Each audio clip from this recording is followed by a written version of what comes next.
Sebelum lanjut ke cerita selanjutnya, yuk subscribe dan like. Absen dulu di kolom komen ya ah. Suara itu yang pertama menarik Rina dari tidurnya. Bukan suara keras yang mengejutkan, melainkan derit logam yang pelan dan berlarut-larut, seperti rintihan panjang yang dipaksakan. Suara itu familiar, namun terasa sangat salah di tengah keheningan pukul 2 dini hari. Rina mengerjap. Matanya yang berat berusaha fokus pada jam digital di nakas. Angka-angka merah itu menyala menusuk kegelapan. Pukul 24. Ia bergumam pelan. Masih setengah bermimpi. Doni? Tangannya meraba ke sisi lain tempat tidur. Kosong. Bukan hanya kosong, tapi dingin. Spray katun Mesir yang mahal itu terasa sedingin embun pagi, menandakan Doni sudah lama pergi dari sana. Rasa kantuk Rina menguap seketika, digantikan oleh kewaspadaan yang menusuk. Ia menegakkan tubuh, selimutnya melorot ke pinggang, telinganya menajam. Hening. Hanya suara jangkrik di kejauhan dan desah pelan sungai di belakang rumah mereka. Lalu, ia mendengarnya lagi, dengung motor listrik yang pelan, diakhiri dengan bunyi tut pelan. Pintu garasi. Doni baru saja menutup pintu garasi. Rasa bingung yang logis segera mengambil alih. Mungkin dia tidak bisa tidur, pikir Rina. Mungkin dia memeriksa mobil baru. Atau mungkin ada pekerjaan darurat? Tapi Doni adalah seorang konsultan manajemen. Pekerjaan daruratnya melibatkan laptop, bukan garasi di jam 2 pagi. Kehidupan mereka adalah kehidupan yang teratur. Sempurna. Bahkan, setidaknya, Rina selalu meyakininya demikian. Rumah ini adalah buktinya. Sebuah mahakarya modern berdinding kaca dan kayu cedar, terletak di atas sebidang tanah landai yang berakhir di tepi sungai pribadi.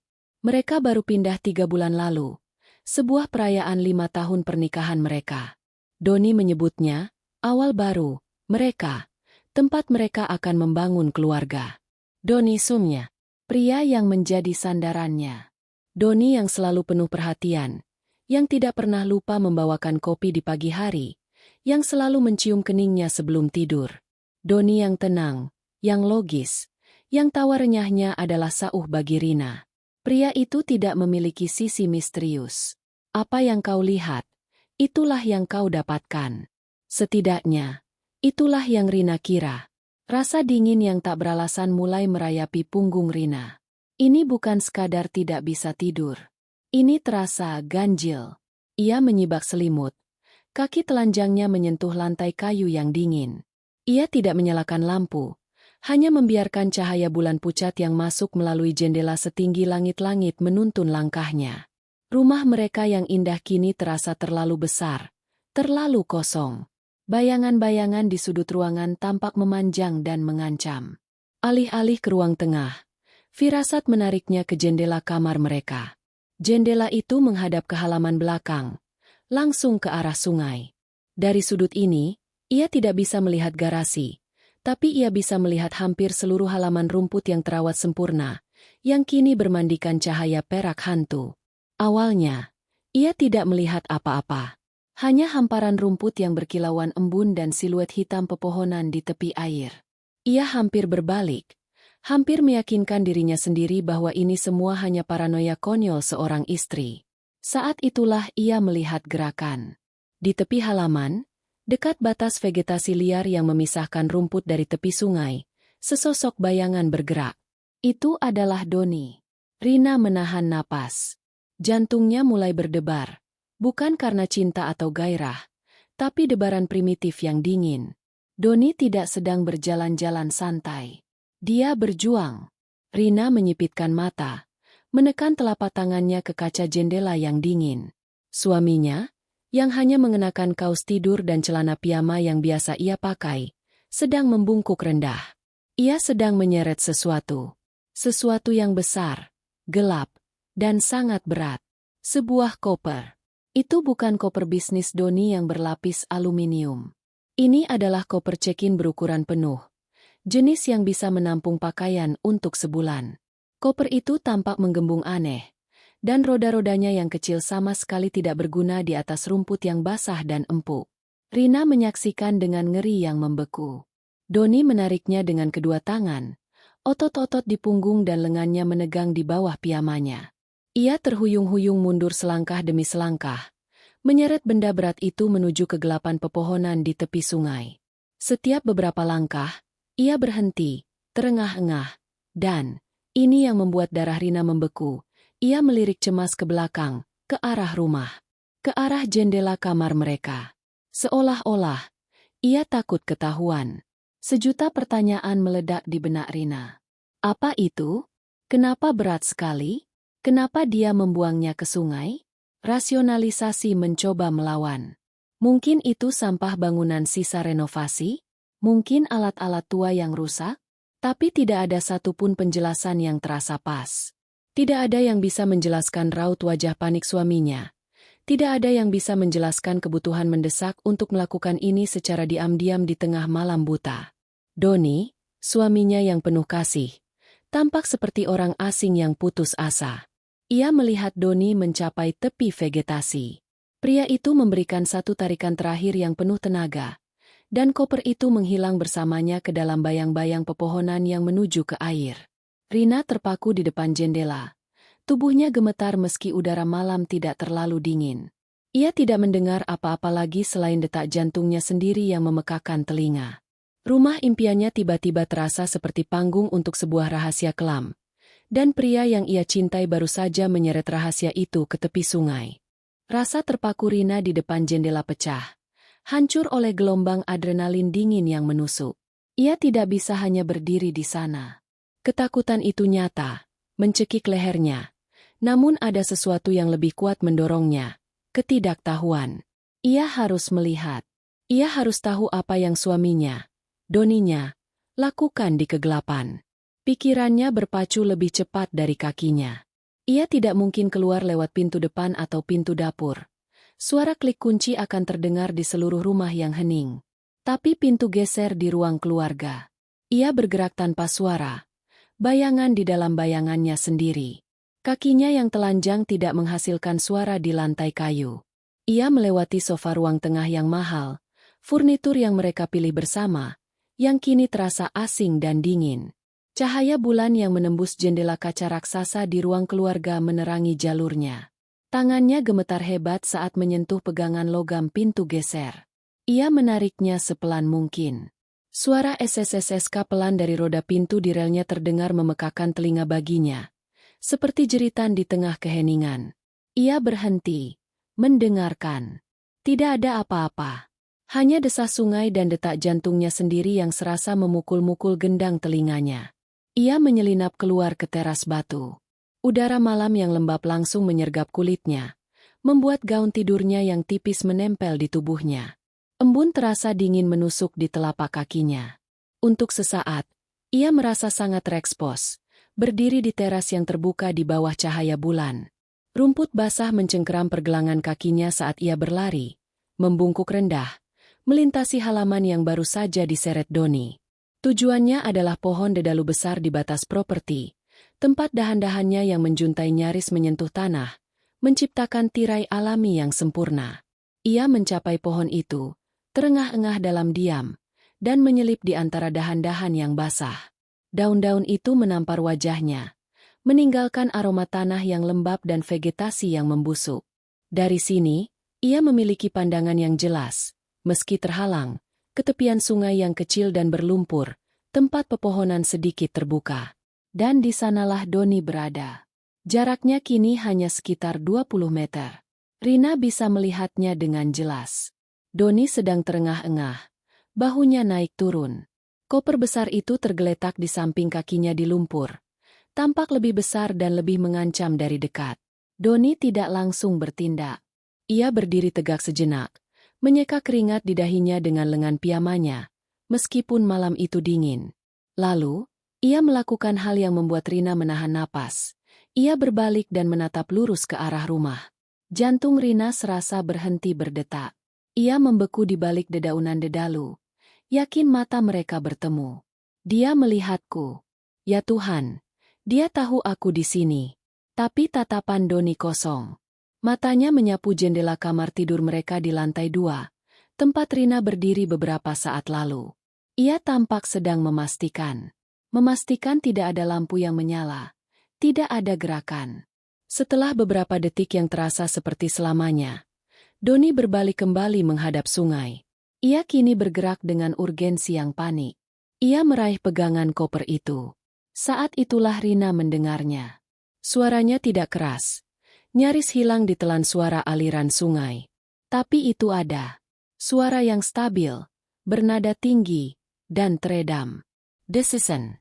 Seperti suara timer oven, tapi jauh lebih pelan? Atau mungkin goresan? Ya, ada suara lain di bawah desisan itu.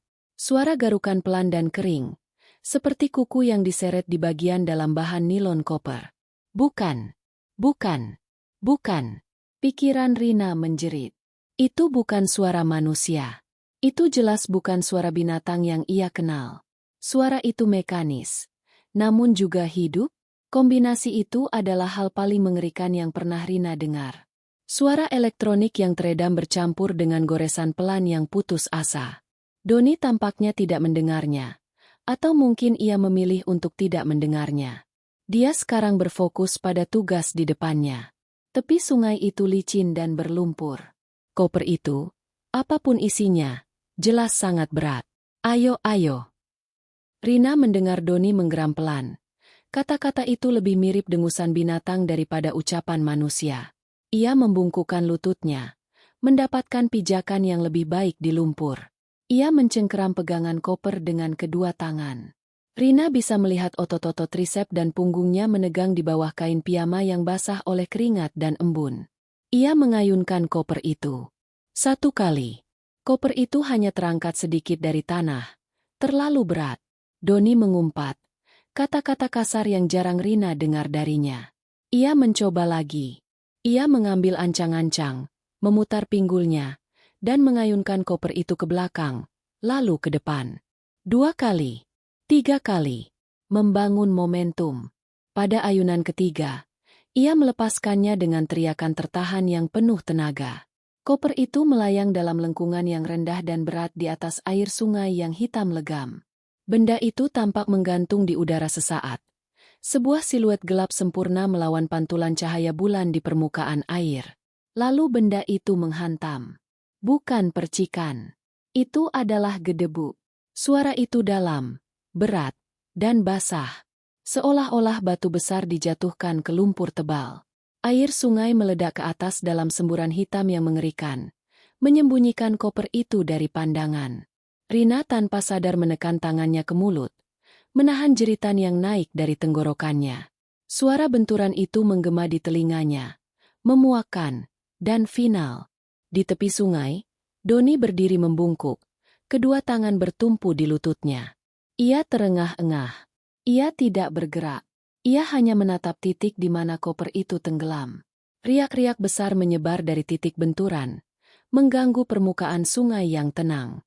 Selama hampir 1 menit penuh, satu-satunya suara adalah napas berat Doni yang terdengar dari seberang halaman dan desahan sungai yang terus mengalir, seolah mencoba menelan rahasia yang baru saja dilemparkan ke dalamnya.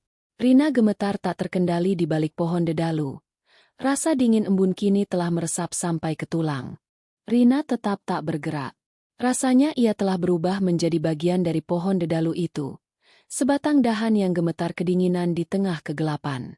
Napasnya tertahan di tenggorokan, terlalu takut untuk melepaskannya. Di tepi sungai, Doni tidak pergi. Ia masih membungkuk, menatap tajam ke air yang bergolak tempat koper itu menghilang. Suara, gedebuk, yang basah dan berat itu masih terngiang-ngiang di telinga Rina, tetapi keheningan yang mengikutinya terasa lebih memekakan. Riak-riak besar yang tercipta dari benturan itu perlahan mereda, menyebar hingga menyentuh tepi sungai tempat Rina bersembunyi. Doni menegakkan tubuhnya. Rina bisa melihat siluetnya yang tegang dengan latar belakang permukaan sungai yang kini mulai tenang. Ia menunggu.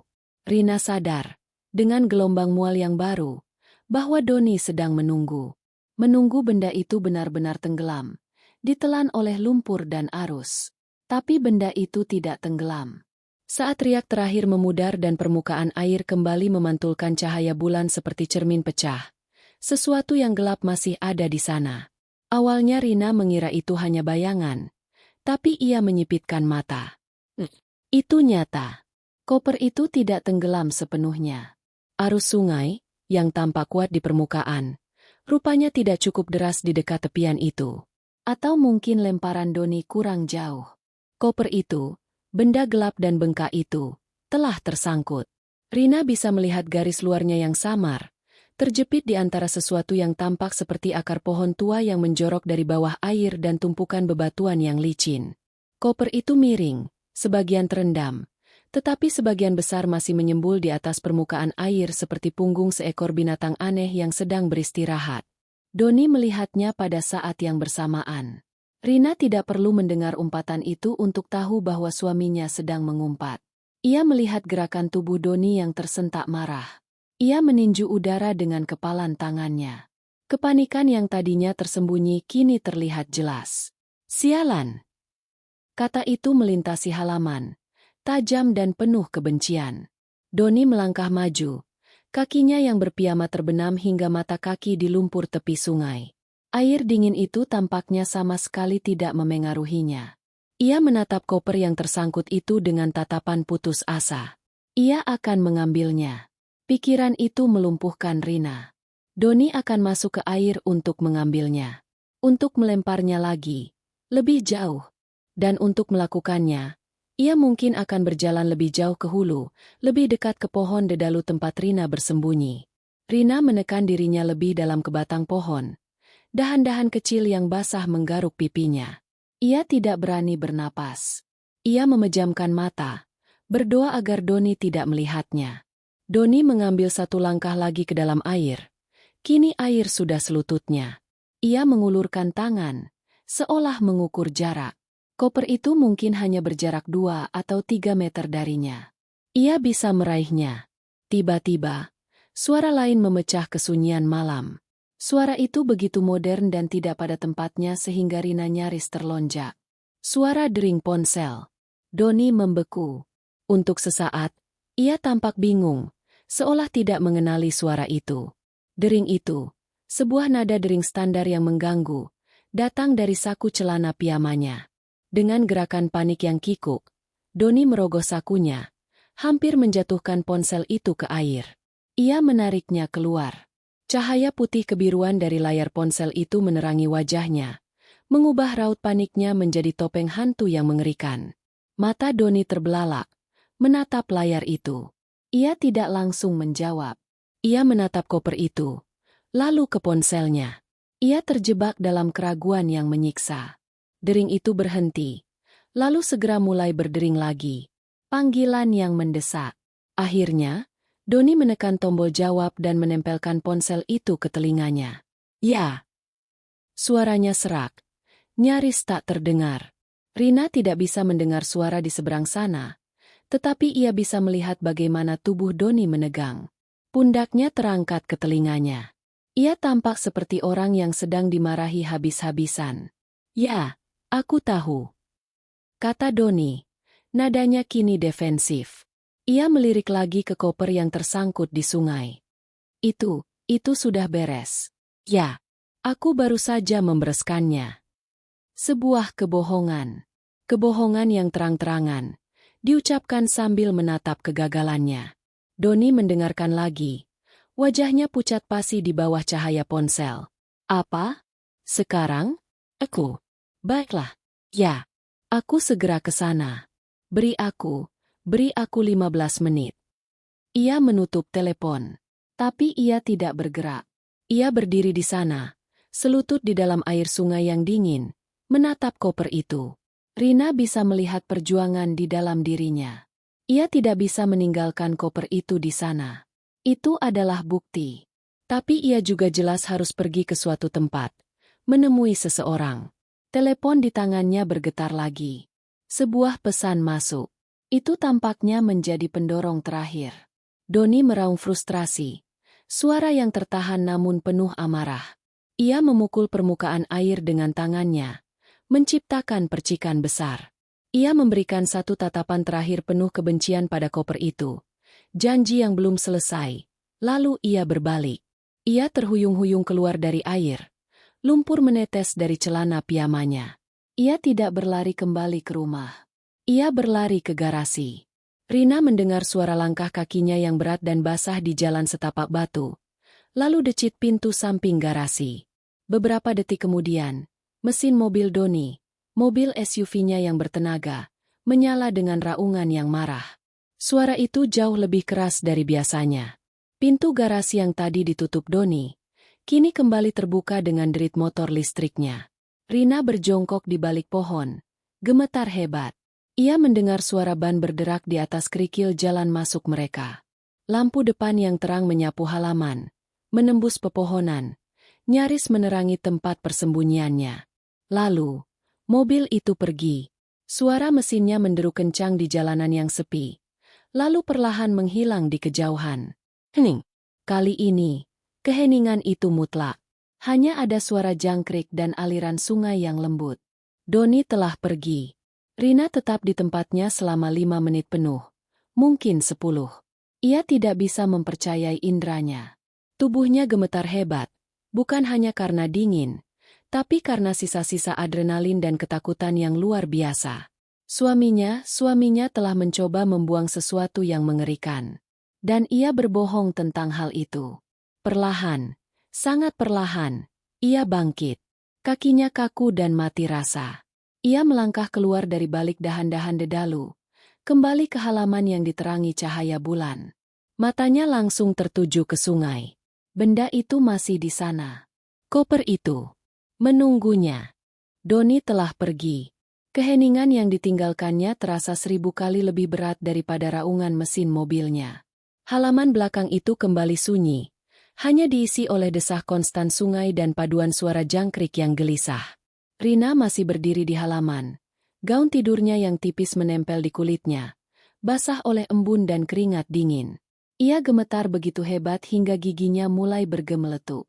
Pikiran pertamanya, naluri primitifnya, adalah lari. Lari kembali ke dalam rumah, mengunci setiap pintu dan jendela, naik ke tempat tidur, dan menarik selimut menutupi kepalanya. Ia bisa berpura-pura. Berpura-pura ia bermimpi. Berpura-pura ia salah lihat. Berpura-pura bahwa Doni, suaminya yang lembut dan logis, akan kembali besok pagi dengan kopi di tangan dan ciuman di kening, dan semuanya akan normal. Tapi ia tidak bisa. Normal telah hancur. Normal telah dilempar ke sungai. Matanya terpaku pada benda gelap yang tersangkut di air. Koper itu. Benda itu adalah jangkar yang menahannya di tempat. Benda itu adalah bukti fisik bahwa kewarasannya masih utuh, bahwa apa yang baru saja ia saksikan adalah nyata. Doni berbohong di telepon. Sudah beres, katanya. Padahal benda itu masih di sana, menyembul seperti luka di permukaan air. Ia akan kembali. Penelepon di seberang sana pasti akan menyuruhnya kembali untuk membereskannya dengan tuntas. Lalu apa? Apa yang akan terjadi jika Doni kembali dan mendapati Rina terbangun? Mengetahui bahwa Rina telah melihat semuanya?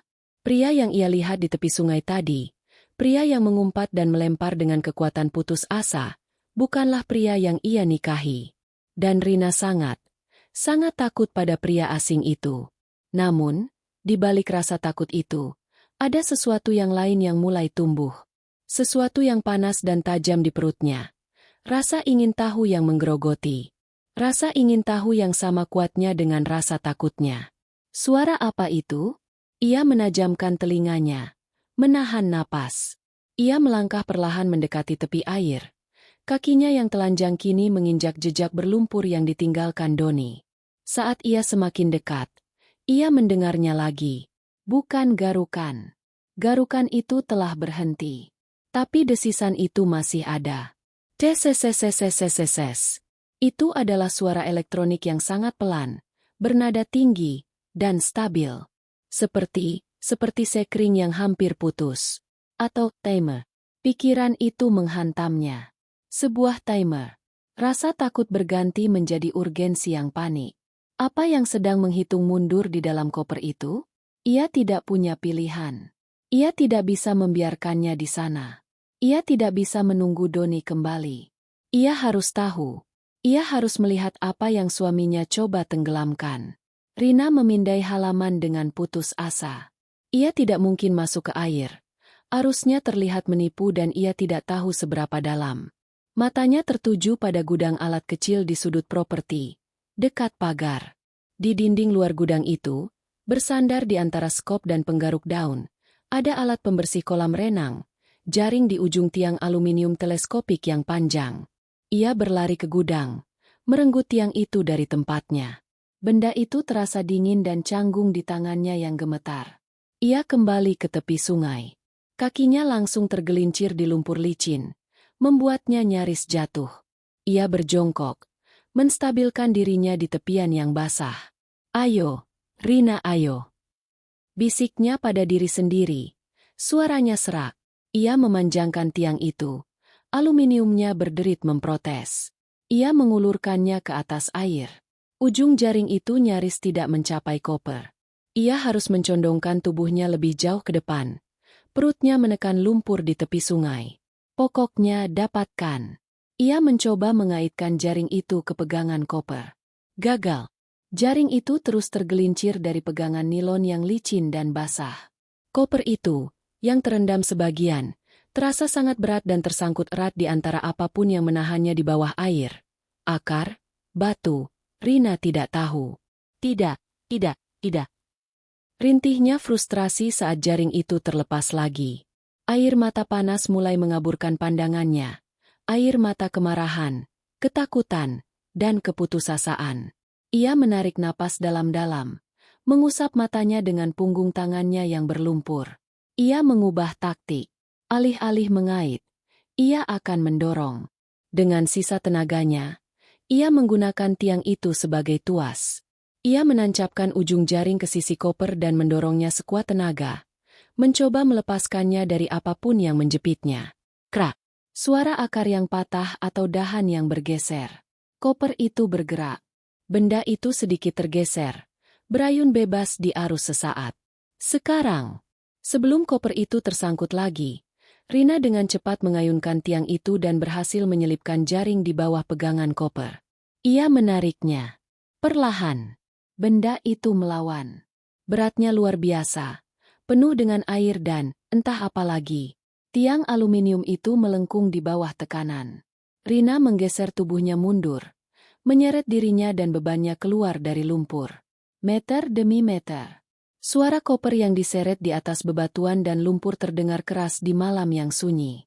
Akhirnya, dengan satu tarikan terakhir yang membuat otot bahunya menjerit, koper itu meluncur bebas dari air. Benda itu mendarat di atas rumput dengan suara selap yang basah dan memuakan. Rina melepaskan tiang itu dan jatuh terduduk di sampingnya, terengah-engah.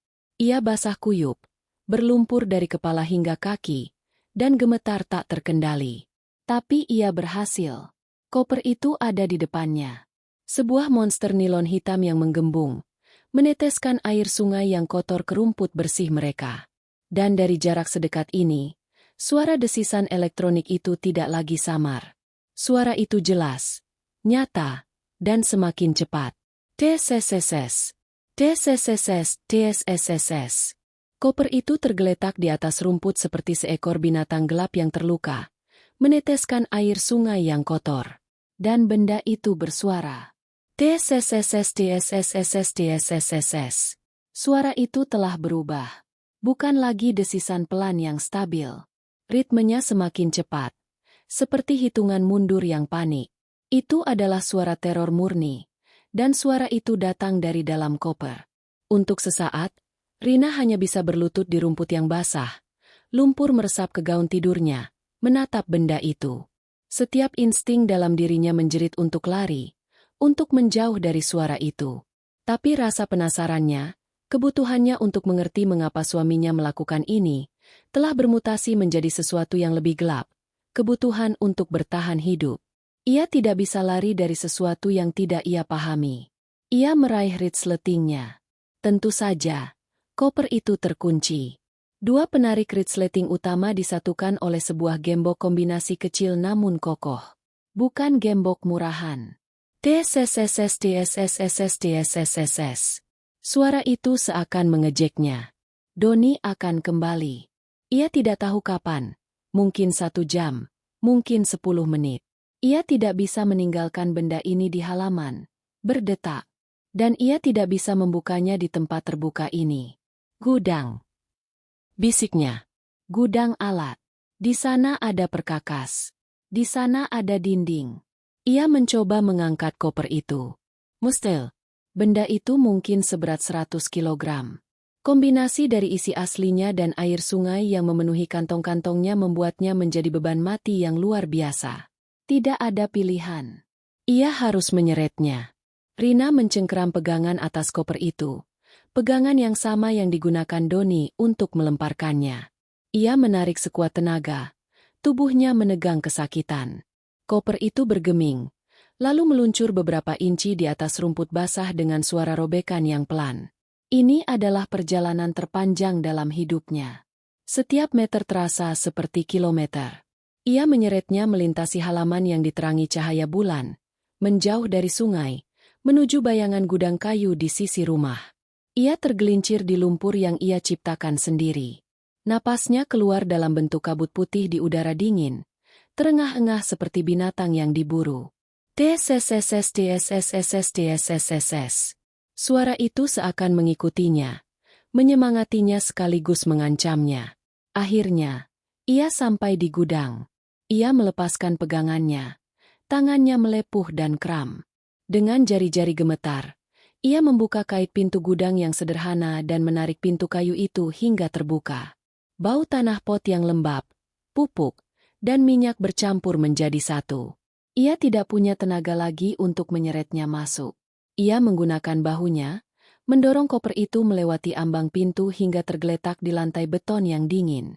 Ia cepat-cepat menutup pintu di belakangnya, membiarkan dirinya terjerumus ke dalam kegelapan total sesaat. Hanya ada dia, kegelapan, dan suara itu. TSSSTSSSTSSS. Di dalam ruang tertutup ini, suaranya terdengar 100 kali lebih keras. Memantul di dinding, seakan datang dari segala arah. Tangan Rina meraba-raba dinding di sebelahnya, mencari saklar lampu. Jari-jarinya yang licin oleh lumpur menemukannya. Klik! Sebuah bola lampu kuning redup di langit-langit berkedip-kedip menyala, menerangi kekacauan yang teratur di dalam gudang. Kantong-kantong pupuk, pot-pot terakota yang ditumpuk, selang taman yang digulung, dan di dinding belakang, meja kerja Doni. Meja kerja itu rapi. Terlalu rapi. Berbagai alat tergantung di papan pasak, masing-masing di dalam garis besar yang digambar Doni.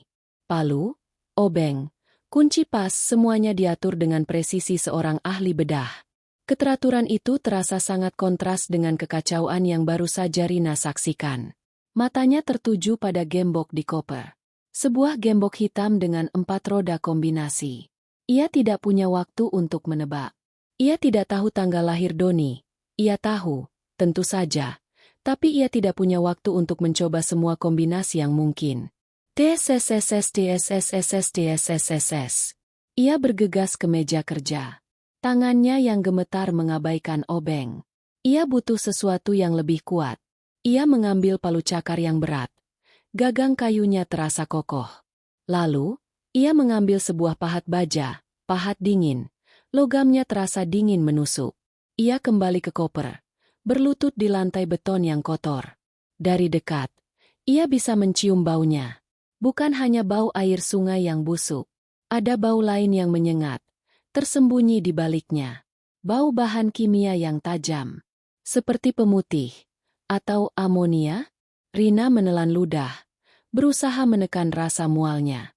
Ia memosisikan ujung pahat yang tajam ke dalam belenggu gembok. "Maafkan aku, Doni," bisiknya, entah pada suaminya atau pada kehidupan yang ia kira ia miliki. Ia mengangkat palu itu. Tangannya gemetar begitu hebat hingga ia nyaris meleset. Dentang.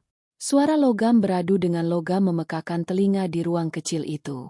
Gembok itu bergetar, tapi tidak patah. Tangannya kesemutan karena benturan itu. TSSSSTSSSTSSS. "Ayo!" teriaknya pelan. Ia memukul lagi. Dentang. Belenggu itu penyok sedikit. Ia memosisikan ulang pahatnya. Ia menarik napas dalam-dalam, memfokuskan semua rasa takut, amarah, dan kebingungannya ke dalam satu titik baja itu. Ia mengangkat palu tinggi-tinggi dan mengayunkannya ke bawah dengan sekuat tenaga. Krak! Itu bukan suara yang bersih. Itu adalah suara robekan logam. Belenggu itu melengkung dan patah di satu sisi. Gembok itu kini tergantung miring, rusak, tapi masih menahan resleting. Satu pukulan lagi. Ping! Belenggu itu patah seluruhnya. Gembok yang hancur itu terlempar ke seberang ruangan, membentur dinding kayu. Penarik resleting itu bebas. Rina menjatuhkan palu dan pahat. Benda-benda itu berdentang di lantai beton. Telinganya berdenging. Tapi di balik dengingan itu, suara desisan masih terdengar. TSSSTSSSTSSSS. Ia menatap koper itu. Inilah saatnya. Saat di mana tidak ada jalan untuk kembali. Tangannya yang kotor dan gemetar meraih dua penarik resleting dari logam. Ia menarik napas panjang yang bergetar, menahan bau kimia yang menyengat. Ia menarik resleting itu. Suara zip yang kasar terdengar saat gigi-gigi resleting itu terbuka, merobek keheningan dan merobek sisa-sisa terakhir kehidupan normalnya. Suara resleting yang kasar itu merobek keheningan gudang, terdengar lebih keras daripada pukulan palu tadi. Resleting itu berhenti di ujung jalurnya. Koper itu kini terbuka. Selama 1 detik penuh, Rina tidak bergerak. Ia hanya berlutut di depan koper itu. Tangannya yang kotor masih memegang penarik resleting. Ia takut untuk melihat. Ia takut pada apa yang akan ia temukan. Dan lebih takut lagi pada apa yang tidak akan ia temukan. Bau kimia yang tajam, amonia atau pemutih, yang bercampur dengan bau busuk lumpur sungai, menyeruak keluar dari celah yang terbuka, begitu menyengat hingga matanya berair. Ia menahan napas, menutup matanya sesaat, lalu membukanya dan mengangkat tutup koper itu. Tutup yang berat dan basah itu terlempar ke belakang, membentur lantai beton dengan bunyi flap yang basah. Rina menatap ke dalam. Pikiran pertamanya adalah kelegaan yang aneh dan memuakan. Itu bukan mayat, bukan potongan tubuh, bukan sisa-sisa manusia. Apapun yang ia bayangkan, seorang anak, seekor hewan, atau sesuatu yang tak terlukiskan, semua itu salah. Tapi kelegaan itu hanya berlangsung sepersekian detik. Karena apa yang ia lihat justru jauh lebih membingungkan, lebih gila. Lapisan atas koper itu dipenuhi dengan paket-paket. Ada kantong-kantong plastik bening besar, jenis Ziploc industri, yang isinya penuh dengan bubuk putih bersih. Meski beberapa kantong telah kemasukan air sungai, sebagian besar isinya tampak masih kering. Rina belum pernah melihat narkoba secara langsung, tapi ia sudah cukup menonton berita. Ini kokain atau heroin. Jumlahnya luar biasa, puluhan kilogram. Di samping kantong-kantong bubuk itu, tergeletak gepokan uang tunai. Ratusan gepokan, diikat dengan karet gelang tebal. Sebagian besar basah kuyup. Lembaran-lembaran uang 100 ribuan itu menempel satu sama lain seperti kertas basah, ternoda lumpur. Otak Rina mencoba memproses ini. Doni, suaminya yang logis, konsultan manajemen yang rapi, yang mengeluh jika tagihan kartu kreditnya terlambat sehari, adalah seorang bandar narkoba? Ini tidak masuk akal. Tidak ada satu hal pun dalam hidup mereka. Mobil mewah, rumah baru, yang tampak berlebihan. Semuanya sesuai dengan penghasilannya. Setidaknya, penghasilan yang Rina kira ia dapatkan. Ia menatap tumpukan uang dan narkoba itu. Ini adalah kekayaan haram. Ini adalah kejahatan. Inikah yang Doni coba tenggelamkan? Bukti bisnis gelapnya? Tapi kemudian suara itu. TSSSTSSSTSSSS. Suara itu tidak datang dari kantong narkoba. Suara itu tidak datang dari tumpukan uang. Suara itu masih ada, lebih jelas sekarang, dan datang dari bawah semua itu. Tangan Rina, yang kini seolah bergerak sendiri, terlepas dari otaknya yang lumpuh, mulai bertindak. Ia meraih salah satu kantong bubuk putih yang berat dan basah itu, melemparkannya ke samping. Lalu satu lagi. Lalu ia menyapu gepokan uang yang basah itu, tidak peduli lembaran-lembarannya robek dan tersebar di lantai gudang yang kotor. Ia menggali. Dan kemudian ia melihatnya. Di dasar koper, Terbungkus handuk tipis yang kini basah kuyup, tergeletak sebuah perangkat. Itu bukan sesuatu yang ia kenali, tapi ia langsung tahu apa itu. Benda itu dirakit dengan kasar, namun fungsional. Beberapa tabung pipa logam pendek diikat menjadi satu dengan lakban hitam. Dari ujung-ujungnya, keluar kabel-kabel berwarna-warni, merah, kuning, biru, yang terkelupas dan terpilin. Semuanya terhubung ke sebuah kotak plastik hitam kecil. Di samping kotak itu, menempel gumpalan zat seperti dempul berwarna abu-abu. Dan di tengah-tengah semua itu, tertanam dalam dempul tersebut, ada sebuah layar digital kecil. Layar itu menyala, berwarna merah. Di atasnya, angka-angka berkedip, menghitung mundur. Pukul 1:47:19 pukul 1:47:18 pukul 1:47:17. Rina membeku. Udara tersedot keluar dari paru-parunya. TSSSTSSSTSSSS. Suara itu bukan desisan. Itu adalah suara timer. Suara elektronik dari perangkat digital yang sedang menghitung mundur. Garukan yang ia dengar tadi, mungkin hanya imajinasinya? Atau mungkin suara kabel yang bergesekan? Tidak penting. Yang penting adalah suara desisan ini. Ini adalah bom. Sebuah bom rakitan. Suaminya, Doni, tidak hanya membuang narkoba dan uang. Ia membuang sebuah bom aktif. Rasa dingin yang lebih pekat dari air sungai menjalari tulang punggung Rina. Ia terhuyung mundur, menjauh dari koper itu. Punggungnya membentur dinding kayu gudang dengan keras, membuat beberapa skop yang tergantung berjatuhan dengan bunyi berdentang yang menakutkan. Ia tidak bisa bernapas. Ia hanya bisa menatap. Uang, narkoba, dan sebuah bom yang masih aktif. Kenyataan dari apa yang ada di depannya begitu mengerikan, begitu di luar nalar, sehingga otaknya menolak untuk menerimanya. Tapi matanya tidak berbohong. Bau bahan kimia itu kini memiliki arti baru yang menakutkan, bukan pemutih, tapi bahan peledak. Doni, pria yang ia cintai, pria yang tidur di sampingnya, pria yang ia kira ia kenal. Mengapa? Mengapa ia membuangnya jika masih aktif? Apakah bom itu gagal? Apakah rencananya berubah? Pikiran-pikiran itu berputar-putar tanpa jawaban. Satu-satunya hal yang nyata di gudang yang redup dan berbau busuk itu adalah cahaya merah yang berkedip dari dasar koper. Menghitung mundur. Waktu seakan berhenti. Satu-satunya hal yang bergerak di gudang yang dingin dan berbau bahan kimia itu adalah Rina, yang terengah-engah hebat, dan angka-angka merah di dasar koper. Pukul 1:47:09 pukul 1:47:08 pukul 1:47:07. Kenyataan itu terlalu besar untuk diproses. Pria yang membuatkannya teh setiap pagi, yang memijat kakinya setelah hari yang panjang, yang membicarakan nama-nama untuk anak-anak mereka kelak, adalah seorang pedagang narkoba. Seorang teroris. Seorang pembuat bom. Rina memegangi kepalanya. Kuku-kukunya yang kotor menggores kulit kepalanya. Ia mencoba berpikir logis, mencoba menerapkan logika Doni pada situasi yang gila ini. Mengapa? Uang? Tentu, tumpukan uang basah di lantai itu adalah buktinya.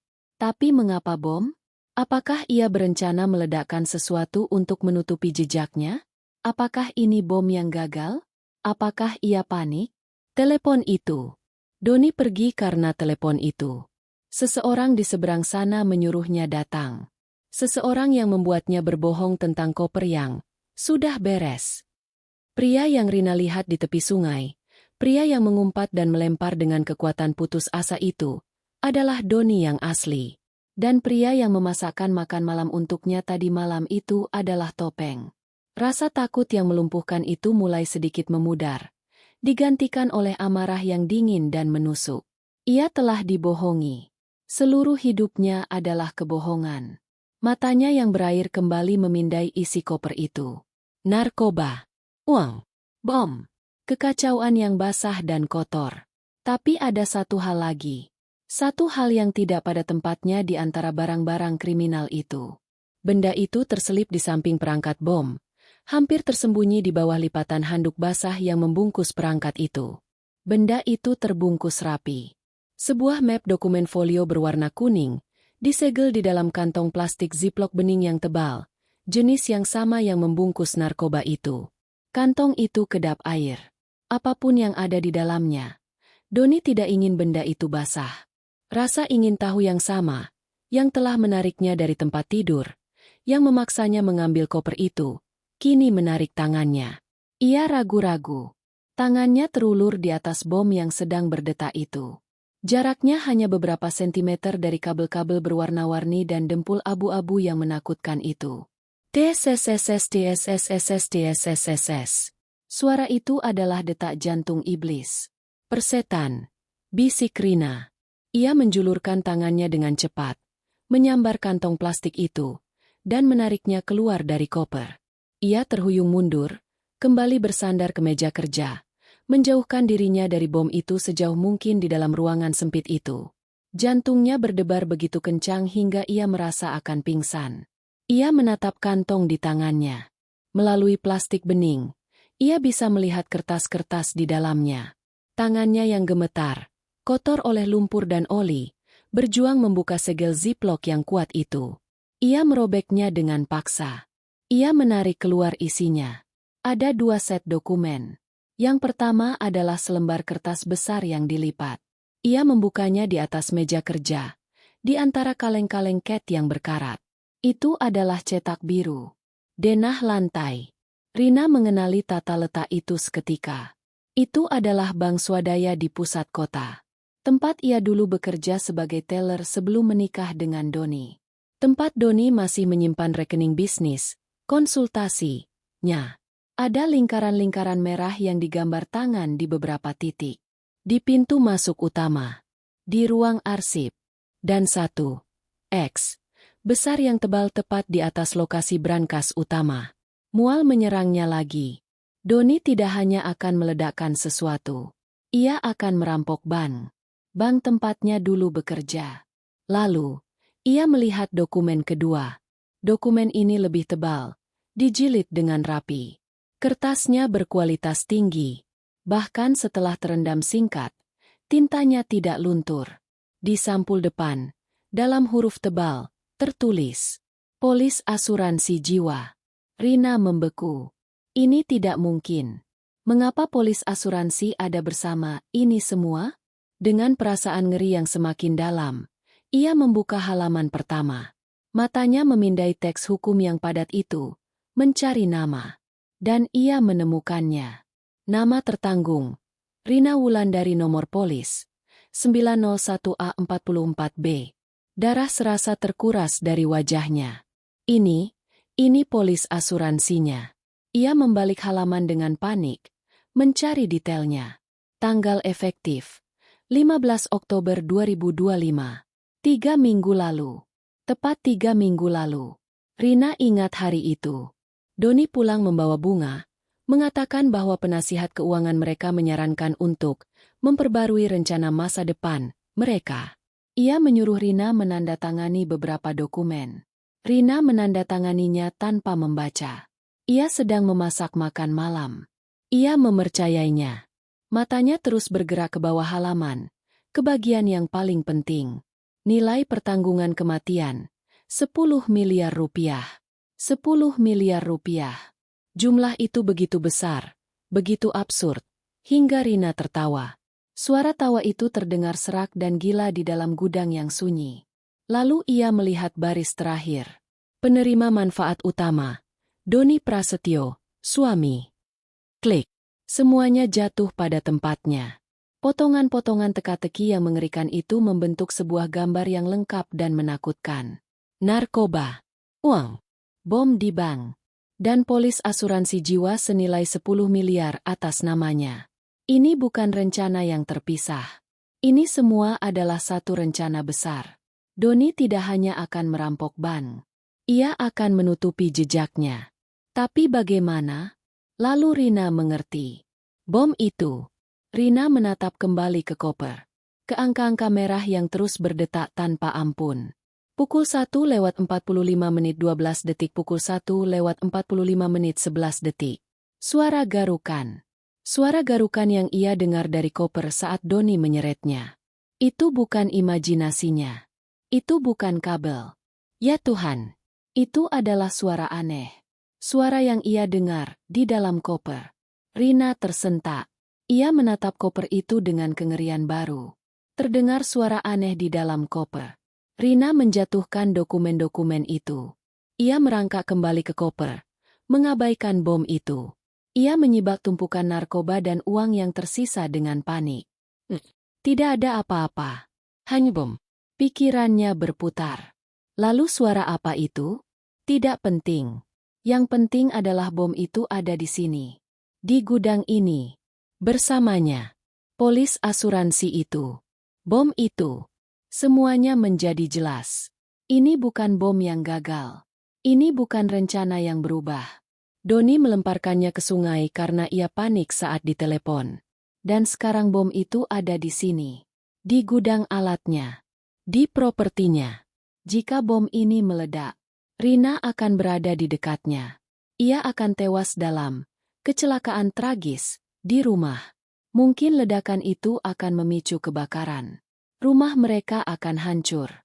Dan Doni, yang sedang bekerja lembur, atau mengurus keadaan darurat, akan memiliki alibi yang sempurna. Ia akan mendapatkan 10 miliar rupiah. Dan semua bukti kejahatannya, bom, narkoba, akan hancur lebur bersamanya. Rina gemetar hebat. Ia tidak bisa berdiri. Ia jatuh terduduk di lantai beton yang kotor, di antara uang yang basah dan bau bahan peledak. Suaminya, pria yang ia cintai, baru saja mencoba membunuhnya. Rina masih terduduk di lantai beton yang kotor dan dingin. Ia tidak bisa merasakan dinginnya. Ia tidak bisa merasakan tangannya yang melepuh atau kakinya yang kram. Satu-satunya hal yang bisa ia rasakan adalah gempa bumi internal yang meruntuhkan seluruh fondasi hidupnya. Satu kata terus berputar di benaknya. 10 miliar. Angka itu, yang beberapa menit lalu terasa absurd, kini terasa seperti vonis mati. Suaminya, Doninya, tidak hanya mencoba membuang barang bukti. Polis asuransi itu adalah bagian dari rencana. Klik. Potongan terakhir, yang paling mengerikan, jatuh ke tempatnya. TSSSTSSSTSSSS. Pukul 1:45 1 detik pukul 1:45. Suara desisan dari koper itu bukan lagi sekadar suara timer. Itu adalah suara detak jantung rencananya. Rencana Doni. Rina akhirnya mengerti. Ini bukan bom yang gagal. Ini bukan rencana yang berubah. Doni panik bukan karena bom itu gagal berfungsi. Doni panik karena telepon itu. Seseorang memanggilnya pergi sebelum waktunya. Dan dia, Rina, seharusnya masih tertidur lelap di kamar mereka. Rencana itu tiba-tiba menjadi sangat jelas. Begitu jernih dalam kengeriannya. Doni akan merampok bank swadaya, menggunakan bom, mungkin bom lain, untuk membuka brankas, persis seperti di cetak biru itu. Lalu, ia akan kabur dengan uang dan narkoba. Tapi bagaimana cara menutupi jejaknya? Bagaimana cara seorang konsultan manajemen yang rapi tiba-tiba menghilang dengan jutaan dolar dan kokain? Dia tidak akan menghilang. Dia akan menjadi korban. Atau lebih tepatnya, dia akan menjadi seorang duda yang berduka. Ledakan. Kebakaran tragis di rumah. Mungkin korsleting listrik. Mungkin kebocoran gas. Sesuatu yang akan menghancurkan rumah itu. Dan semua yang ada di dalamnya. Termasuk koper ini, dengan sisa-sisa bom, narkoba, dan uang, yang akan ia simpan di gudang setelah kembali dari pertemuan daruratnya.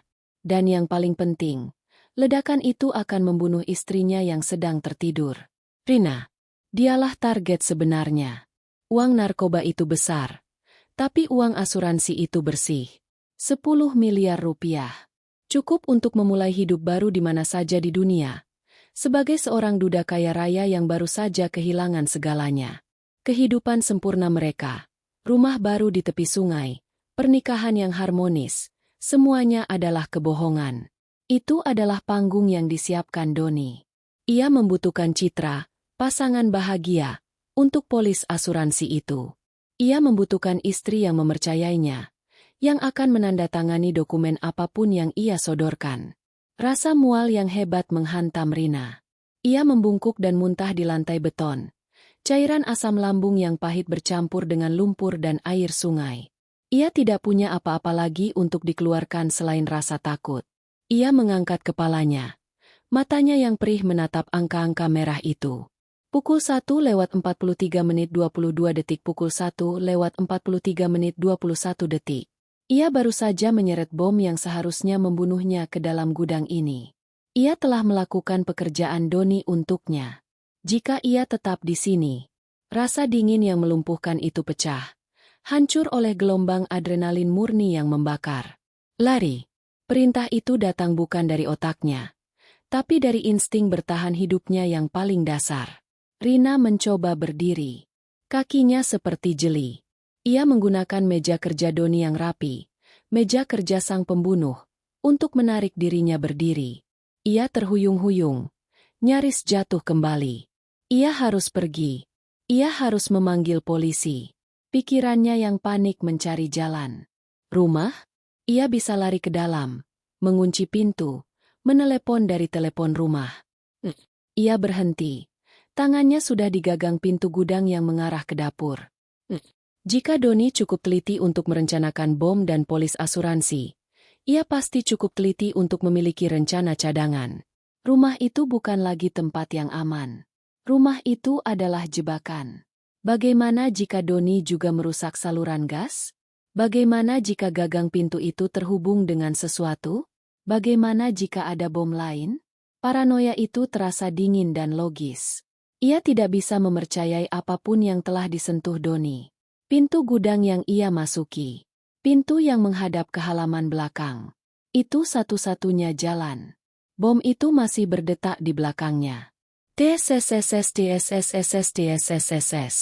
Suara itu seakan mendorong punggungnya. Rina membanting pintu gudang itu hingga terbuka dan tersandung keluar. Kembali ke udara malam yang dingin. Cahaya bulan kini terasa menuduh, menerangi dirinya yang kotor dan basah. Kemana? Ia tidak bisa lari ke depan rumah. Jalan masuk itu adalah satu-satunya jalan keluar. Doni akan kembali lewat jalan itu. Ia akan melihat Rina. Hanya ada satu pilihan. Jalan setapak di tepi sungai. Jalan yang sama yang ia gunakan untuk bersembunyi.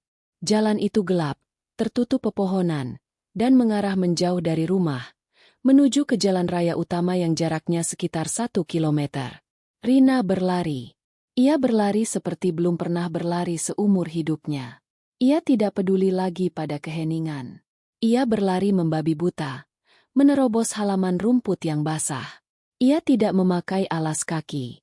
Kakinya yang telanjang menghantam kerikil tajam di awal jalan setapak.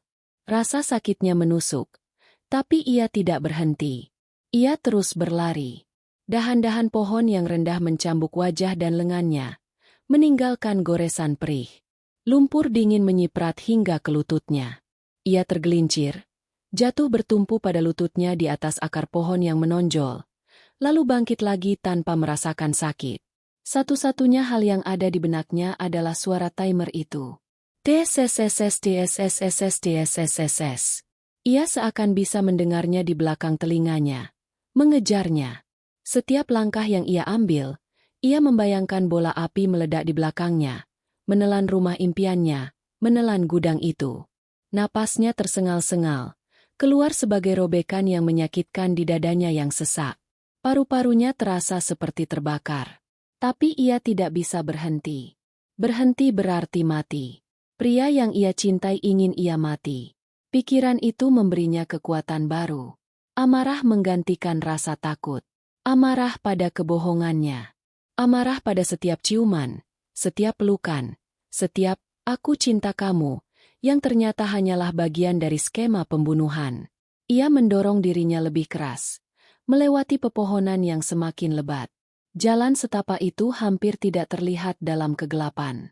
Ia tersandung lagi. Kali ini ia berguling menuruni tanggul kecil yang berlumpur. Ia bangkit, terbatuk-batuk. Lumpur kini menutupi bagian depan tubuhnya. Ia bisa mendengarnya sekarang. Bukan timer. Sesuatu yang lain. Suara dengungan yang jauh. Sebuah truk. Di jalan raya. Ia sudah dekat. Rina menggunakan sisa tenaga terakhirnya. Ia menerobos semak berduri terakhir. Mengabaikan duri yang merobek kulitnya. Bruk. Ia jatuh dari kegelapan hutan. Tersungkur ke permukaan yang keras dan kasar. Aspal. Ia sampai. Ia berada di bahu jalan raya utama. Sebuah lampu jalan di kejauhan berkedip-kedip. Menerangi kabut yang menggantung rendah di atas jalanan yang kosong. Ia aman. Setidaknya, aman dari ledakan itu. Rina berguling telentang di aspal yang dingin. Tubuhnya gemetar hebat. Ia menatap langit malam yang tak berbintang. Terengah-engah. Mencoba menarik udara ke paru-parunya yang terbakar. Ia selamat. Tapi kemudian, sebuah pikiran baru yang mengerikan menghantamnya. Doni masih di luar sana.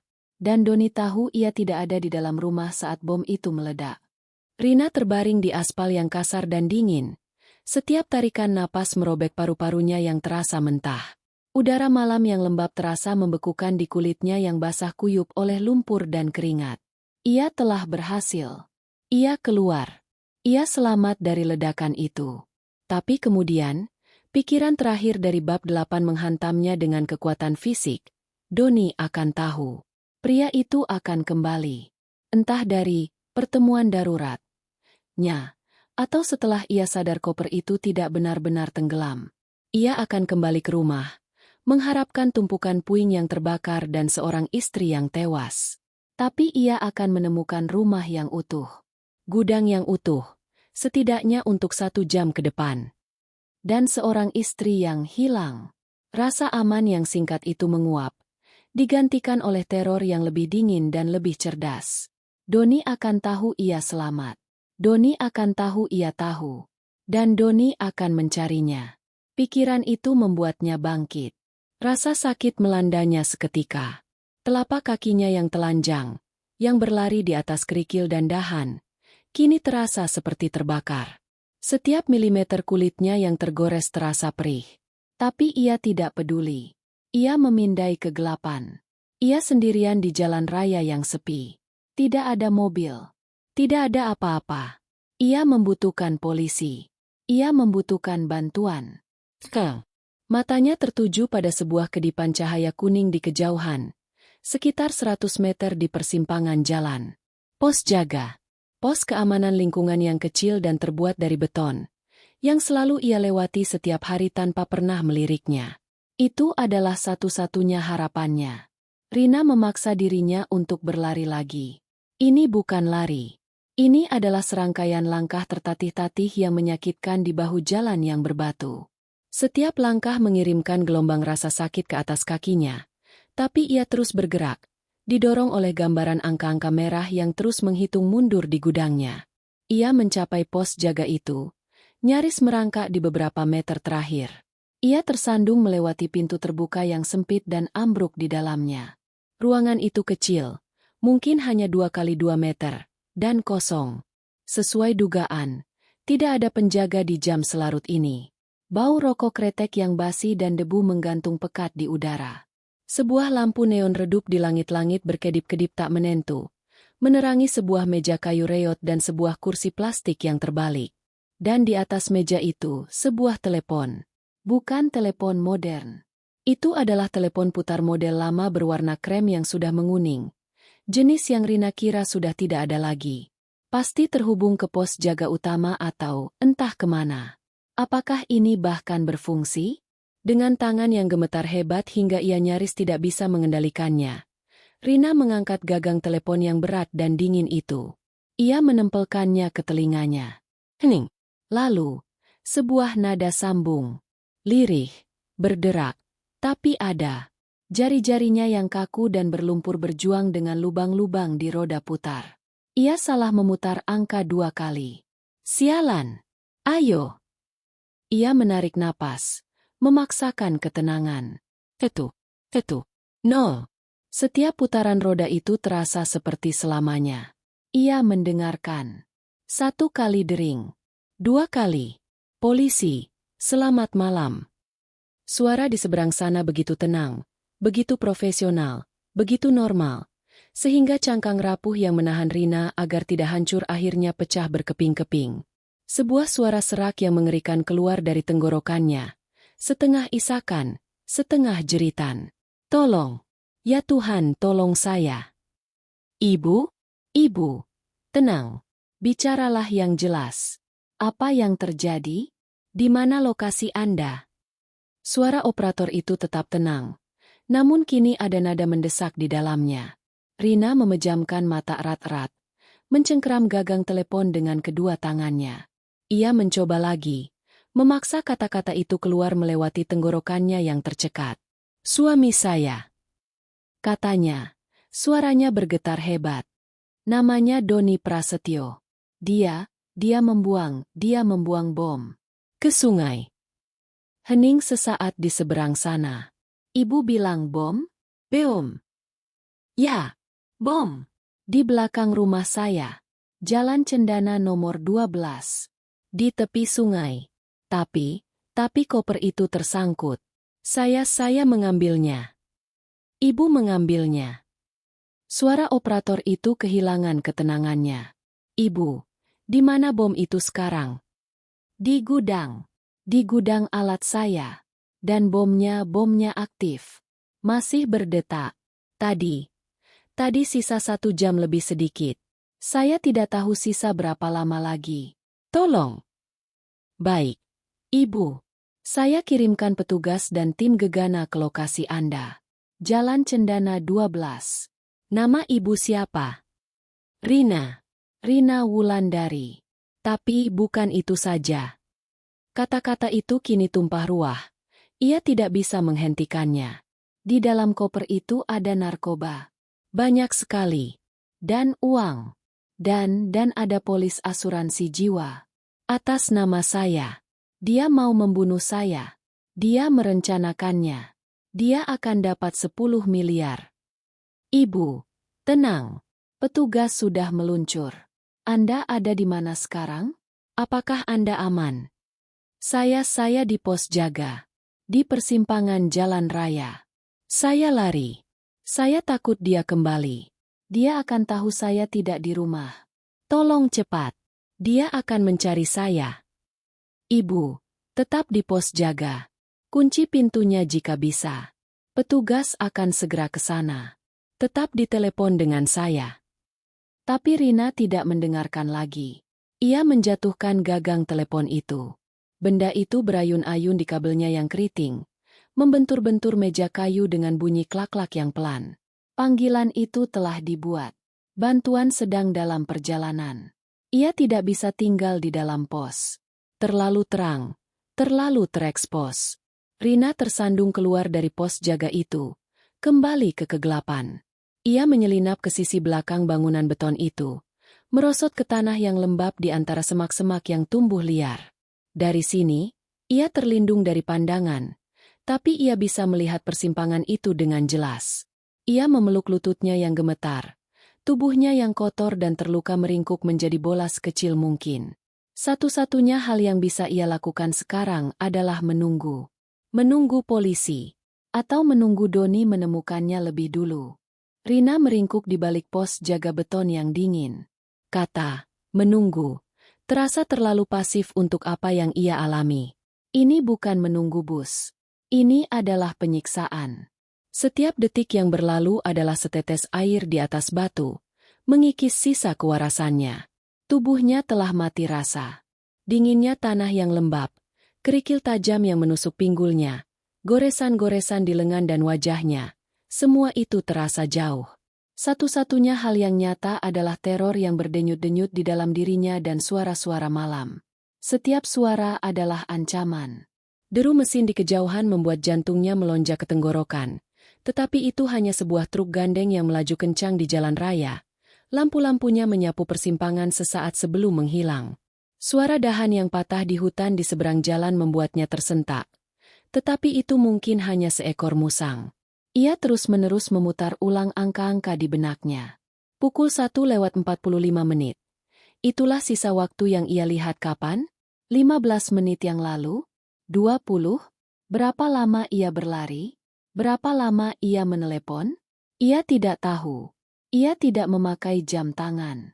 Ia tidak membawa ponselnya. Ia benar-benar sendirian dengan waktu yang terus berjalan mundur di gudang rumahnya. Mungkin 45 menit lagi? Pikirnya panik. Atau mungkin 30? Dan di mana polisi? Ia telah memberitahu mereka. Bom, narkoba, polis asuransi. Seharusnya itu cukup untuk membuat mereka bergegas. Tapi jalanan tetap sepi. Kegelapan tetap mencekam. Kemudian, ia melihatnya. Bukan suara, hanya cahaya. Sepasang lampu depan yang stabil, putih terang, muncul di jalan raya dari arah kota. Lampu itu bergerak terlalu lambat untuk menjadi lalu lintas biasa. Rina menahan napas. Lampu-lampu itu melambat saat mendekati persimpangan. Polisi, harapannya melonjak. Bukan. Tidak ada lampu biru atau merah yang berkedip. Ini hanya mobil. Tapi mobil itu melambat. Dan kemudian, mobil itu berbelok. Mobil itu berbelok ke jalan Cendana. Jalan masuk ke rumahnya. Rasa dingin yang melumpuhkan. Lebih dingin dari embun malam. Mencengkeram Rina. Ia mengenali profil mobil itu. Sebuah SUV gelap yang besar. Ia mengenali deru mesinnya yang pelan dan berat. Doni. Dia kembali. Polisi belum tiba. Bantuan belum datang. Dan Doni kembali. Rina menekan dirinya ke dinding beton pos jaga. Mencoba membuat dirinya tak terlihat. Air mata ketakutan yang hening mengalir di pipinya yang kotor. Dia kembali untuk koper itu. Dia pasti sadar koper itu tidak tenggelam. Atau mungkin telepon tadi? Mungkin orang yang meneleponnya menyuruhnya kembali untuk membereskan kekacauannya. Dia akan pergi ke rumah. Dia akan melihat gudang. Dia akan melihat gembok yang hancur. Dia akan tahu Rina telah melihat semuanya. Dan dia akan tahu Rina masih hidup. SUV itu melaju pelan di jalan Cendana. Lampu remnya menyala sejenak saat pengemudinya, Doni, tampaknya mengamati sesuatu di jalan masuk. Mungkin dia melihat jejak lumpur yang Rina tinggalkan. Jantung Rina serasa akan meledak. Jangan berhenti. Terus jalan. Jangan lihat ke sini. SUV itu terus melaju, menghilang di balik tikungan jalan menuju rumah mereka. Rina sendirian lagi. Tapi sekarang 1000 kali lebih buruk. Musuh kini ada di dalam benteng. Doni ada di rumah, dengan bom yang sedang berdetak. Apa yang akan dia lakukan? Apakah dia akan mencoba membuangnya lagi? Atau apakah dia akan mempercepatnya? Rina gemetar begitu hebat hingga ia tidak bisa lagi berjongkok. Ia bersandar lemas ke dinding, isakan kering keluar dari tenggorokannya. Ia gagal. Ia akan mati di sini. Dan Doni akan. Weu, weu, weu. Suara itu. Awalnya sangat lirih. Nyaris tak terdengar. Suara sirene di kejauhan. Rina mengangkat kepalanya. Matanya yang putus asa memindai jalan raya. Ke arah yang berlawanan dengan arah kedatangan Doni. Itu dia. Titik-titik biru dan merah berkedip-kedip di kejauhan, membelah kegelapan. Dan suaranya semakin keras. Bukan hanya satu sirene. Ada banyak. Weu, weu, weu. Mereka datang. Mereka benar-benar datang. Rasa lega yang begitu besar menghantam Rina hingga ia nyaris pingsan. Ia menggunakan sisa tenaganya, mendorong dirinya menjauh dari dinding pos jaga. Ia tersandung keluar ke persimpangan, berdiri tepat di bawah lampu jalan yang berkedip-kedip. Ia adalah pemandangan yang mengerikan. Seorang wanita dengan gaun tidur yang robek, berlumuran lumpur dari kepala hingga kaki, telanjang kaki, dan melambai-lambaikan tangannya dengan panik. Mobil polisi pertama melihatnya. Mobil itu mengerem mendadak di persimpangan, diikuti oleh 2 mobil patroli lainnya dan sebuah van besar yang Rina duga adalah tim gegana. Pintu terbuka. Seorang petugas melompat keluar. Tangannya di atas sarung pistolnya. Ibu Rina Wulandari. Dia di sana. Rina menjerit. Suaranya pecah. Ia menunjuk ke jalan Cendana. Suami saya. Doni. Dia baru saja kembali. Dia di rumah. Bomnya di gudang. Tidak ada keraguan lagi. Para petugas itu bergerak dengan efisiensi yang menakutkan. Amankan ibu ini. teriak petugas pertama kepada rekannya. Semua unit, masuk. Hati-hati, tersangka ada di lokasi. Dua petugas membungkus Rina dengan selimut darurat yang kasar dan mendudukannya di kursi belakang mobil patroli yang hangat. Tapi Rina tidak duduk. Ia berlutut di kursi, menatap keluar jendela belakang. Mobil-mobil polisi itu menyalakan sirene mereka dengan kekuatan penuh, melesat menuruni jalan cendana. Dari persimpangan, Rina bisa melihat pemandangan itu. Lampu-lampu biru dan merah itu membanjiri jalan masuk rumahnya, menerangi SUV Doni yang diparkir miring. Lampu rem SUV itu menyala. Doni pasti kaget, mencoba kabur. Tapi sudah terlambat. Mobil-mobil polisi memblokir jalan keluarnya. Melalui pengeras suara, Rina mendengar suara yang menggema. Keluar dari mobil, tangan di atas kepala. Sekarang, sesosok bayangan tersandung keluar dari SUV. Tangan terangkat. Bahkan dari kejauhan, Rina bisa melihat kekalahan total pria itu, yang kini diterangi seperti seorang aktor di atas panggung yang mengerikan. Beberapa petugas bergegas ke arah Doni, membantingnya ke tanah. Tapi tim yang lain, para pria berperlengkapan berat dari Van Gegana, berlari melewati penangkapan itu. Mereka berlari lurus ke halaman belakang, menuju gudang. Berapa lama lagi? Tanya petugas yang duduk di kursi depan mobil Rina. Suaranya tegang di radio. Tidak tahu. Saksi bilang kurang dari 1,5 jam, 30 menit yang lalu. Rina menahan napas. Ia menatap gudang kecil di kejauhan. Ia melihat tim Gegana masuk. Waktu terasa berhenti. Seluruh dunia menyempit menjadi gudang kayu kecil itu. 1 menit berlalu. 2 menit. Lalu, tim Gegana itu keluar. Mereka berlari. Salah satu dari mereka membawa sesuatu. Koper itu, dengan sangat hati-hati. Mereka tidak membawanya ke van.